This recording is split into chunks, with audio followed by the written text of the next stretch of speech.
Di tahun 2021 ini, penyakit yang paling ditakuti oleh segenap umat manusia itu adalah corona atau penularan virus COVID-19. Tapi, sebelum tahun 2020, ada beberapa penyakit yang kalau kita mendengar namanya aja, jantung rasanya bergedup kencang. Salah satunya adalah kanker. Banyak orang mengatakan bahwa penyakit ini belum ada obatnya. Tapi saya termasuk salah satu orang yang beruntung karena diperbolehkan bersahabat dengan kanker. Waktu itu di bulan-bulan akhir tahun 2015, itu adalah bulan yang sangat sibuk bagi saya. Mungkin karena kelelahan mengurus bisnis dan juga urusan rumah tangga karena tidak adanya asisten rumah tangga pada saat itu. Dan itu menjadi pemicu munculnya rasa sakit di dada sebelah kiri saya. Rasa nyeri itu datang dan pergi, tapi semakin hari frekuensinya semakin sering dan terasa mengganggu. Setelah melalui beberapa proses pemeriksaan, dokter mencurigai adanya sel ganas yang tumbuh di payudara saya. Saya mencoba untuk tetap tegar mendengar hasil biopsi terakhir itu. Tidak terbersit sedikit pun dalam pikiran bahwa penyakit ini akan hadir dalam salah satu organ saya. Dan di malam akhir tahun, pergantian tahun Desember 2015, saya, suami dan kedua anak kami berkumpul dan berdoa. Selesai berdoa, saya menceritakan hasil pemeriksaan dari dokter dan membuka segala kemungkinan yang terjadi di hari-hari ke depan. Dan kedua anak kami menangis. Hati saya terasa diremas-remas melihat kedua buah hati saya menangis mendengar berita ini. Mereka menangis dan terus menangis sepanjang malam sampai akhirnya mereka jatuh tertidur di pelukan kami. Bagi saya, tangisan mereka merupakan penyemangat bahwa proses ke depan merupakan perjuangan yang harus saya menangkan. Tapi ya walaupun demikian perjalanan saya masih sangat panjang. Begitu banyak kegelisahan dan ketakutan yang dialami. Baik mengenai keberhasilan pengobatan ini sendiri, proses yang harus dijalani, dan yang terutama masalah biaya pengobatan. Setelah mengumpulkan informasi dari berbagai sumber, termasuk bertanya-tanya ke teman-teman yang pernah punya pengalaman yang serupa. Akhirnya setelah membanding-bandingkan, saya dan suami memutuskan untuk berobat di Malaysia. Kami berangkat berdua waktu itu, dan sebenarnya keberangkatan kami hanya untuk mendapatkan second opinion dan cuma mau lihat gimana sih kondisi pengobatan di sana. Dan jujur, di dalam hati kecil, saya tuh masih berharap bahwa ada kesalahan diagnosis dari dokter-dokter di sini.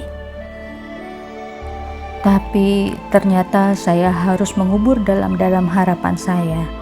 Karena ternyata hasil pemeriksaan dokter pagi itu sungguh memporak-porandakan hati, pikiran, dan hidup saya. Diagnosa kanker payudara kiri stadium 3B merupakan hadiah awal tahun yang begitu menyakitkan. Diagnosa ini diikuti oleh beberapa pilihan tindakan, tapi pilihan yang sangat disarankan oleh dokter adalah mastektomi atau operasi pengangkatan payudara untuk menghilangkan sel kanker. Dan mengingat status kanker saya pada saat itu dan karena waktu juga yang sudah menjelang akhir minggu, maka mastektomi disarankan untuk dilakukan secepatnya, yaitu besok pagi. Yang artinya besok pagi setelah menjalani mastektomi, saya akan cacat. Iya, cacat permanen. Bagai dipukul oleh palu godam berkali-kali, kepala dan hati saya berdenyut tiada henti. Dokter memberikan waktu berpikir hanya kurang lebih 2 jam. Setelah makan siang, dia menunggu keputusan kami supaya dia bisa mempersiapkan seluruh prosedur untuk operasi besok pagi. Bagi saya, waktu 2 jam itu seperti menentukan hidup dan mati. Saya belum siap untuk masuk ke ruang operasi. Saya takut. Dan saya juga belum siap untuk menjadi cacat.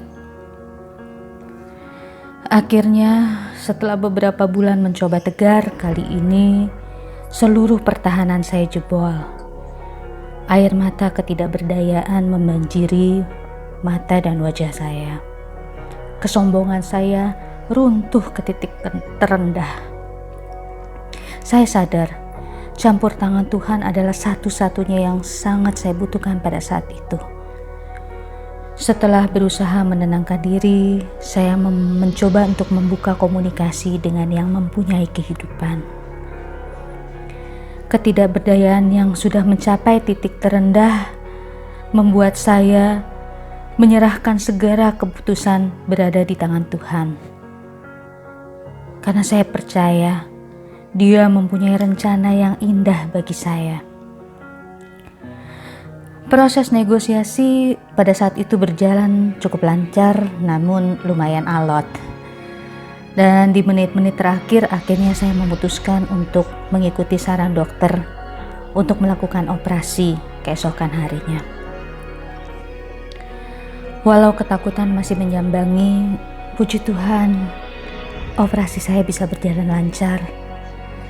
Dan ketakutan akan cacat akhirnya bisa saya terima dengan lapang dada.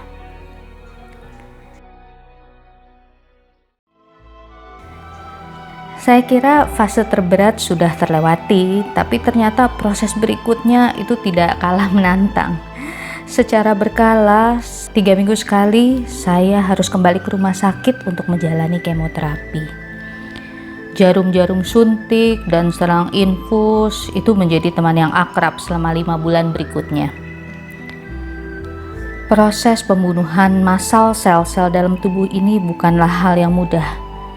Selain menurunkan sistem imun tubuh yang ditandai dengan masalah pencernaan, lemas, mual, juga rontoknya rambut, tapi juga diikuti dengan berhentinya periode menstruasi secara permanen. Bukan perjalanan yang mudah memang, tapi Tuhan tidak membiarkan saya menjalaninya sendirian.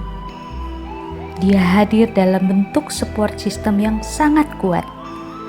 Suami yang selalu ada untuk saya, anak-anak dan keluarga yang selalu standby, dan begitu banyak cinta yang saya dapat dari orang-orang sekitar. Para sahabat saya yang luar biasa, mereka menemani mulai dari awal vonis dan mereka rela terbang jauh ke Melaka demi memberikan support ketika operasi, dan juga para sahabat rasa keluarga dari seluruh penjuru yang memberikan dukungan moral dan juga spiritual. I feel blessed. I was surrounded by love. Dear Cindy, we are praying for you to get well soon, and I hope you feel much better by now already.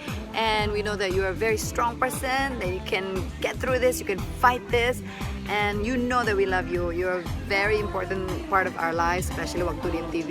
You were there, susah senengnya, zaman-zamannya gontok-gontokan perang puputan sama si itu tuh. I mean, you were like United Nations man, PBB. So get better soon. We miss you and we love you and we're praying for you. Hai Cindy, Krisdayanti di sini. Sin, bersyukur Cindy masih punya keluarga, masih punya orang tua, masih punya sahabat-sahabat yang begitu peduli dengan Cindy. Jadi nggak usah khawatir, Cindy tetap semangat. Assalamualaikum, saya Audi. Halo Mbak Cindy. Saya di sini mau memberikan semangat dan doa untuk Mbak Cindy supaya cepat sembuh, ya. Mbak Cindy itu adalah seseorang yang super baik banget dan sangat bubbly, happy sekali, berenergi sangat positif dan selalu semangat dan selalu ngasih semangatnya untuk semua orang di sekitarnya. Dan semua hal tadi aku rasa itu yang bikin orang-orang jatuh cinta banget sama orang Mbak Cindy. Intinya she's a loving person, that's why she's loved. Cindy, semoga tahun 2016 ini kamu hidup penuh dengan kebahagiaan, dikelilingi orang-orang tercinta, selalu punya semangat yang luar biasa. Aku rindu senyum, jangan sampai hilang senyum itu. Tahun 2021 ini saya memasuki tahun kelima perjalanan saya dengan kanker payudara. Seluruh perjalanan ini mengajarkan saya banyak hal mengenai hidup dan kehidupan. Kanker merupakan stimulus bagi saya untuk menjadi the better version of me. Hidup lebih sehat, rutin berolahraga, selektif mengkonsumsi asupan makanan yang masuk ke dalam tubuh, tapi yang paling utama adalah selalu berusaha membangun energi positif.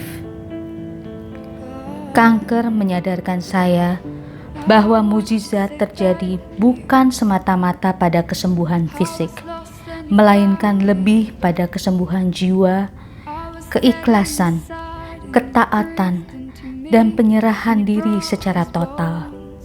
Itulah mukjizat yang sesungguhnya. Thank you for saving me. Thank you for loving me unconditionally, God.